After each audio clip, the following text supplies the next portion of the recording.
Hey, good morning. How are you? It is, I don't know, August 5th, I think, 2024. We're doing this for 100 days. I can't keep up with the calendar. I'm Tigo. We're talking about the power of pink and the now honors. We're interviewing people that are supporters, that have been honored, that are on our stages, and friends and family.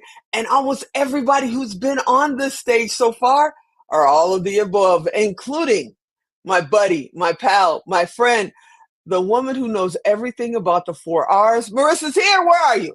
I'm here. There Good she is. morning. How Good are morning. you? I am good. And, happy Motivation Monday. So it is Monday. It's Motivation Monday. It's Olympic time. And Tigo, you are the ever ready, amazing wizard. I do not know how you keep up with everything and with everything you've been Oh, I doing. have Alan. That Well, trust me. yes, I have there's no Alan. question. The two of you are a great team, and I really respect that. And the impact and what you've been doing with Now and the Power of Pink and the Now Honors. It's just, I wore pink, by the way, today on purpose because I I wanted to bring, appreciate it. You look fabulous as thank, always. thank you. I wanted to bring forward the importance of the work that you're doing and really showcasing the amazing, incredible work of women who are making an impact in the world, and not only making an impact in the world, but who are providing valuable resources, content, service, and heart in this space that is about developing ourselves so that we can serve others better. And I just really honor you for the work you're doing. I haven't been able to get there the last couple of years because I'm on the board of an organization that has a huge event that weekend, and I oversee their youth arts program. So I haven't been able to get there the last couple of years, but We hopefully got at to some figure it point out. we get to figure We it got out. to figure it out. We got to figure it out. You got to be there. We got to get you on the stage, all that good stuff. But something popped out in my ear. You said Olympics, and you are like one of the few people, if probably the only person I know that actually worked in Olympics, right? Yes, yeah, I did. I did. So, look, I was a kid who never felt like I belonged. I'm just going to put that right out there. And I don't know why this is making me emotional right now, but the Olympics make me emotional because it is so about how athletes honor themselves and each other, right? So Right. much of my work focuses on the human element, the human connection. And as a kid, I never felt connected or like I belonged. I was always trying to create that space for other people. And when I had an opportunity at 21 to take a position with the Olympic torch relay in 1984, and that was to develop the route for the Olympic torch. There were a number of us in this group, a Wow. small group, and I went through the most challenging interview I'd ever been through in my life. And at every stage of these interviews, I thought, what, how did I get into this room? I don't even know how this is possible. And I had two Wow. friends. I had two friends who had told me about it. One was a friend of mine from an organization we had been doing work with globally. And he called and said, look, the Olympic torch is coming up. You got to interview for this job. And I thought, okay, I had just made a commitment to my parents to go back to school full time. And I was Okay. 21 and I said, I cannot do that. I made a commitment to my parents and I'm not even putting the opportunity out there to them. I'm not even telling them about it. And so a week later, another friend of mine called who was Jesse Owens' granddaughter, Gina Hemphill, Wow. one of my dearest friends. And she said, I was just asked to run the first kilometer in the Olympic torch relay. And I thought, okay, that was twice in 2 weeks, and I It's thought, a okay, sign. yeah, right. So I still didn't say anything. And 3 days later, my mother calls me and she said, we just got a phone call at the house from a friend of yours in California who wondered why you hadn't sent your resume in yet. She said, I didn't even know what he was talking about. Why didn't you tell us about this? And I said, well, I made a commitment to you and dad to go back to school. And she said, okay, you get to renegotiate and please send in your resume. And that was Talk it. about a once in a lifetime opportunity. Oh my I mean, gosh. that's just, and Yeah. you'll never forget it. I know you'll never forget it. But I got to ask, did you see the relay for Paris? Did you see that? Yeah, I saw the relay for Paris, which was amazing. And having been, when we worked the 84 Olympics, it was actually the first Olympic torch relay that was brought to the people in that way. And that Wow. was sponsored to raise money for local charities. So it was sponsored Boys and Girls Clubs. So every kilometer Nice. was sponsored. So to be able to watch that and be a part of that cadre and develop the route and then see it all come to life in another way in Paris is just, it's remarkable. And I will tell you, the feeling is really, it's almost overwhelming in the energy of bringing the Olympics to people who might never have touched it before. And one of the things magical about Paris is that it went through the whole city. It went through the whole community. So everybody got to touch the Olympics. How phenomenal is that? How phenomenal is that? It was amazing. It was absolutely, I've been watching this. My mother was such an Olympics person. You know, it was almost, Yeah. you know, it was like a vacation. She planned her weekend around it when I was a little kid, you know, to watch the Olympics.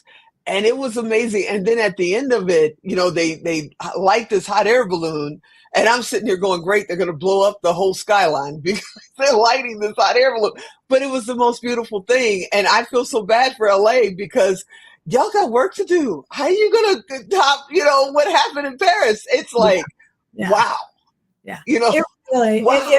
I think that the Olympics is a really powerful program. And look, every program has politics. Okay. So no question. Yep. And I worked for the United States Olympic Committee after that as well. And, you know, when I stood at closing ceremonies, I was 22 years old and I had my birthday on closing ceremonies in 1984. It was the most incredible, right? You can imagine. And as we're watching the closing and the energy, a number of things came up for me. And I look at this now too, with everything going on in the world, everything. You look at the types of diplomacy and the ways that we get to connect as humans and the way that we get to relate as humans. And the fact is, when we can be in an environment like this that drives respect, that connects diverse populations, that brings people together globally, not for a pandemic, but for a cause of hope, that gives people a commitment to be able to make a change in their lives and see it reflected in the faces of these athletes, that athletes hug after they've swam 1,400 meters, 1,500 meters in a pool, and they're hugging each other, acknowledging. And they can't breathe. What cracks me up is they're like hugging, but they're going, oh, somebody get me air. You know, they cannot breathe. And why is relationship so important to you? I mean, human relationships, every time I see you, we talk about something to do with humans, something to do with relationships, something to do with people. You truly care about not just our community, but the global community. Why? You and your husband. Well, our work. So Ken and I had you know nearly 20 years together as husband and wife, yes, and as business partners, and we had been some of the top executive producers on the planet as we stepped into COVID and relationship marketing experts. So over the years, all the work that we've done with celebrities and popes and presidents and moms and dads and not-for-profits and global brands, at the core of all the work we've done, it had always been focused on how to build strong relationships to move a cause, sell a product, engage with people. What did that look like? And so we came in at those relationship marketing experts. What we saw every time there was a challenge, every time, from the papal visit when we had issues to presidents, to working with inner city schools, whenever there was a challenge, at the core, it was people-centric and tied to expectations and communications. So absolutely. What we realized over the years was what worked for us as a couple, because people are constantly asking us, how does that work? And how do you guys work together and play together and still like each other and have a personal life? You know? And what we realized is that there were 4 key rhythms in our life. Ken's a singer-songwriter.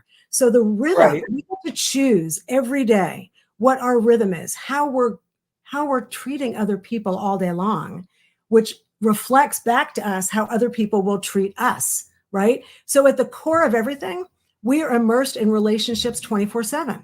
From the time we wake up in the morning, the alarm clock goes off, the dogs are on the bed, the kids want to get fed, your partner wants a cup of coffee, and oh, by the way, that's before hopefully looking at your telephone. So by the time we get out the door, we're in relationship or connection with someone or something hundreds of times. And then that continues all day long. So what if everybody understood that they had a choice in how they respond or react to every interaction all day long? What if everybody led their day from a place of, I'm grateful and thank you for what you're providing to me, even in a challenge? What if everybody on a Wow. team could say, I appreciate you in my family and in my business today. You've been sick. How are you doing? It's the little things that help people feel valued. So relationships are everywhere.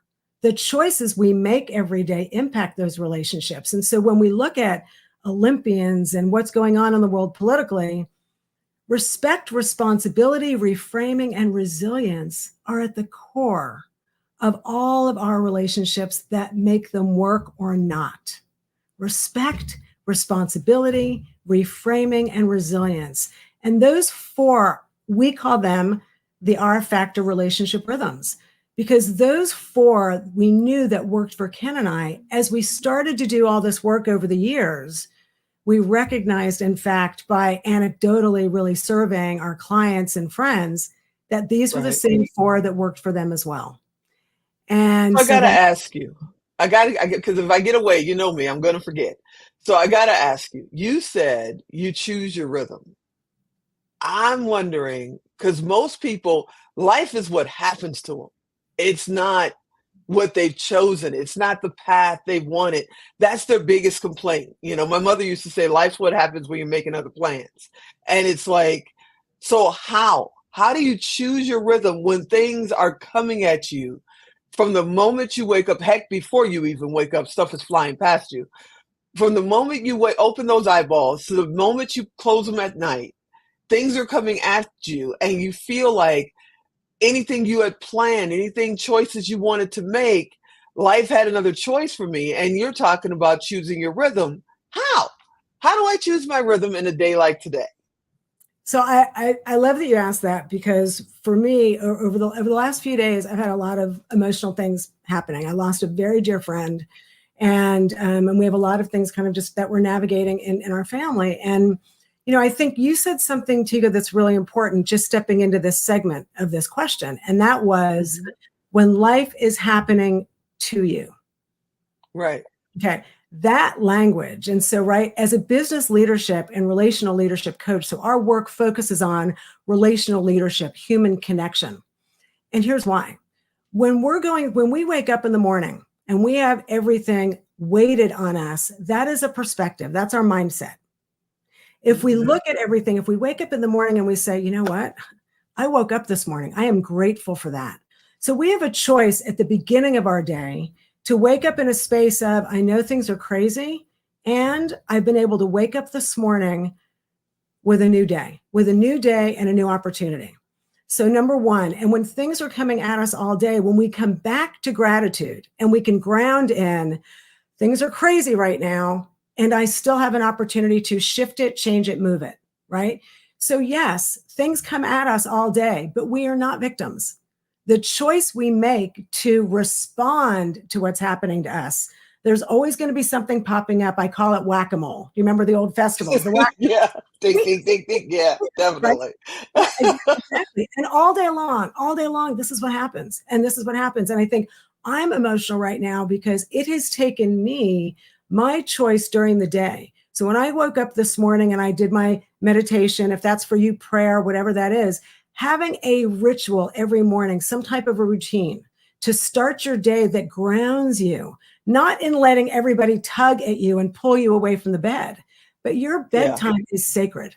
Your time in your space in your bedroom is sacred. That's not for business. That is for you time. And so my invitation really, whether or not you're on your own or you're with a spouse, a partner, whatever that looks like, your kids, you wake up in the morning and say, you prayer, meditate, whatever that is, and then offer your gratitudes. Offer your gratitudes for waking up, and so that you can also call back on that gratitude all day. And I'm going to give you an example. A couple days ago, in the middle of my day, I got this crazy phone call, and I was having a good day. And in the morning, I kind of set my rhythm. I was in the cool jazz space. And then all of a sudden, this big bomb went off in this phone call. And I thought, okay, I can react or I can take a breath. We take a deep breath, hold that space for a second so that I could respond to what was happening versus scream and react, which is what my mind and my heart in that moment wanted to do.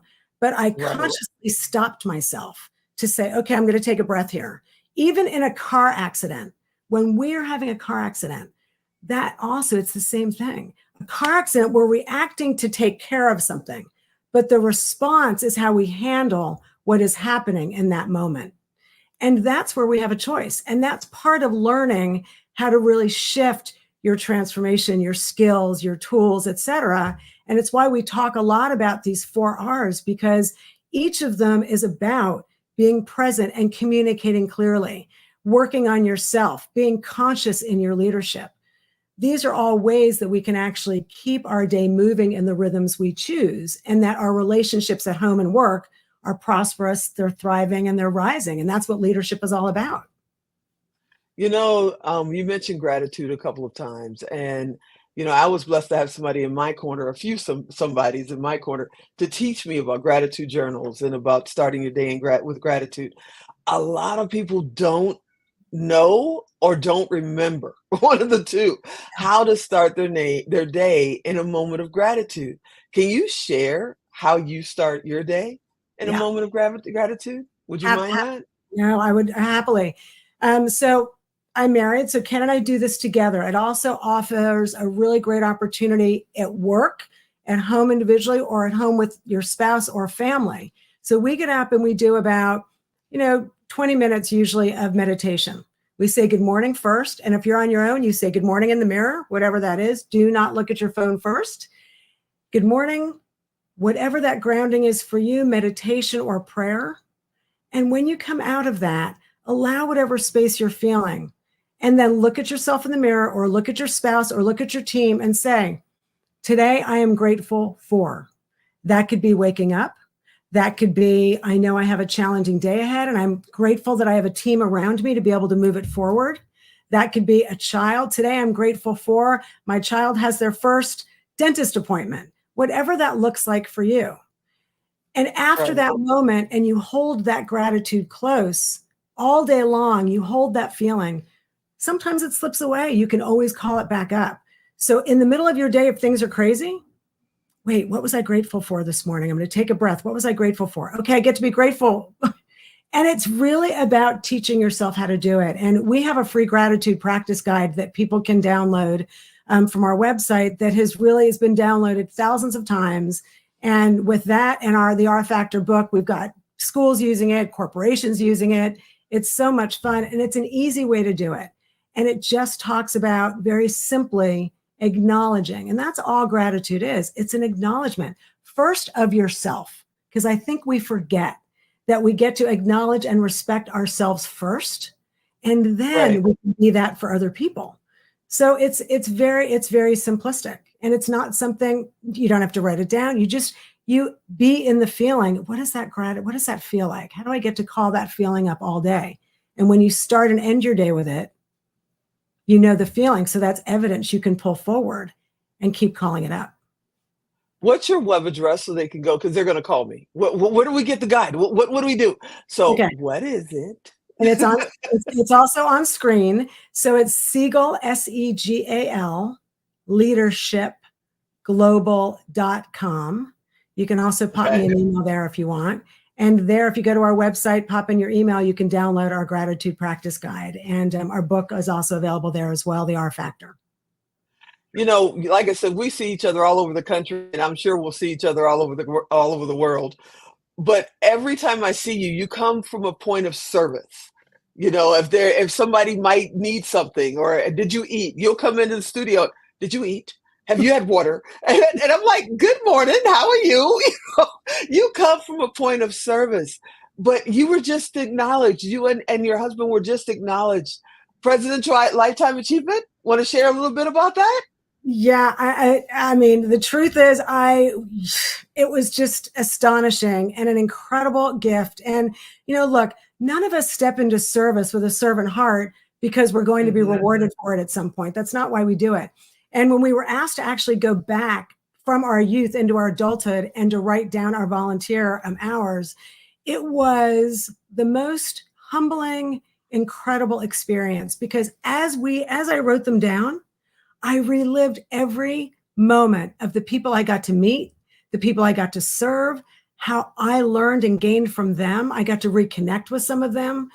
And I have to tell you that whether or not it was in Afghanistan or or, working last year in Uganda and working here in the US with inner city kids. It is such an honor to be able to be in that space, and also to be able to serve people who don't ask for anything, but we just get to be in service expecting nothing. And that's just the power of it. And so there was a ceremony in New York, and we were just honored. Top Talent Agency had recommended us for the award, and the Impact Award Tour has actually also recommended us. It's an honor. It's an honor, and it's humbling. And what it also says to me is we have so much more work to do that we get to do. There's so much more. I knew you were going to say that. I knew you were going to say that, because that's just you. It's like, okay, did that, but we've got so much more to do. We've got so much more to do. You do not even sit. We'll be in the studio for 7 hours straight. I'm like, there's all these chairs over there. You're like, you'll stand right next to me or right next to the host. Do you need anything? How can I help? What can I do? I knew you were going to say that. You are just amazing when it comes to that. But I've got to ask you, what's so important about respect in everything you do? Because not only are you there helping, serving, looking out for us, but you're also massively respectful, and you're attracted to people, I've noticed, that are respectful to you. Because in the industry that we're in, some people get little swelled heads and think they walk above the clouds sometimes. And I see you go left when they get going. You're like, okay, I'll be over here. Why is respect so important to you? It's interesting, because when we look at the 4 R's in our work, respect, responsibility, reframing, and resilience, it all starts with respect, right? I mean, look, I have sat in rooms with presidents, popes, with inner city families, like you name it. I have been on stages with all these people, in these rooms with all these people, worked with celebrities, Olympians, all types. And in the end, the bottom line is it really begins with respect. Very often, we have not been taught growing up how to respect ourselves first. When we know that we bring something to the world by just being human, we are all connected as humanity first. The bottom line begins with relationships. And how do relationships begin? Relationships begin with a desire. And from there, it goes to a connection. And then it's the respect for each other that builds trust, right? And authenticity, and prospering business deals, and loving relationships. This is not just about business. It's not just about personal. It's about creating a culture in your life, the R Factor culture, which is all about the relationship evolution, evolving our relationships, continuously evolving our relationships professionally and personally. Watch how that changes your business and your personal lives. Try it over the course of a week. Who this week can you talk to up level and evolve your relationship in business and one at home? And by the way, start with yourselves. Start with yourselves. You're amazing. I knew we'd go over, and you and I could talk all day.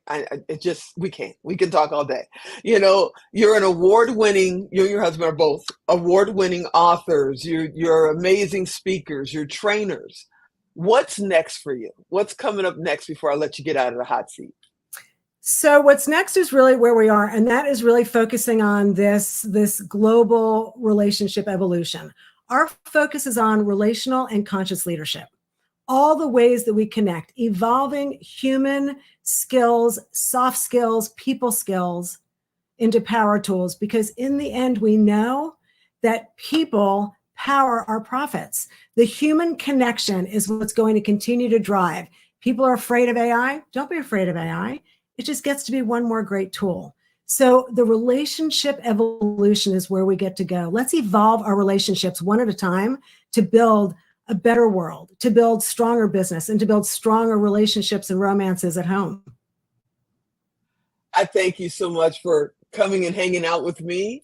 I thank you for being a part of our now family. And, I can't wait till we have an event that is not in conflict with one of your major events. I've got to talk to you first before I set another date, because every time I think I got it, and then you go, no.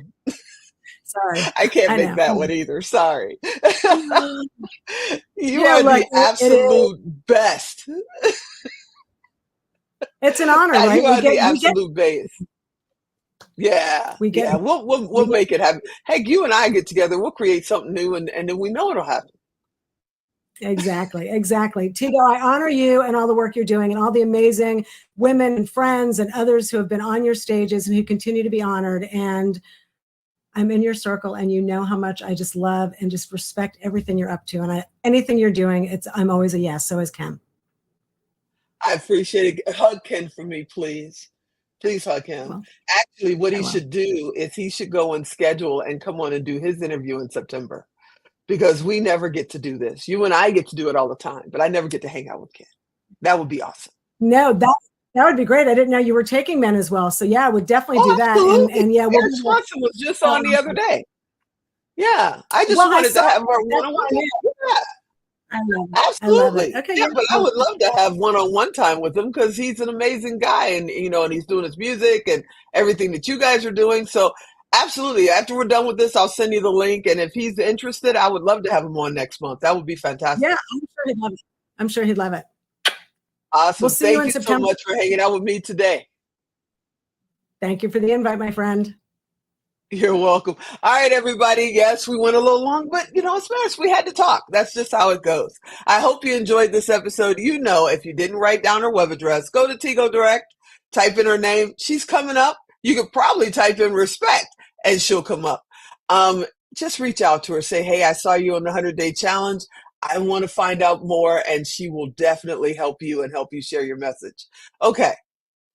Yes, I'm doing this again tomorrow. We're not even halfway through. Stop looking at me that way. I'm Tigo, and I'll talk to you. You guessed it, tomorrow. Have a great day.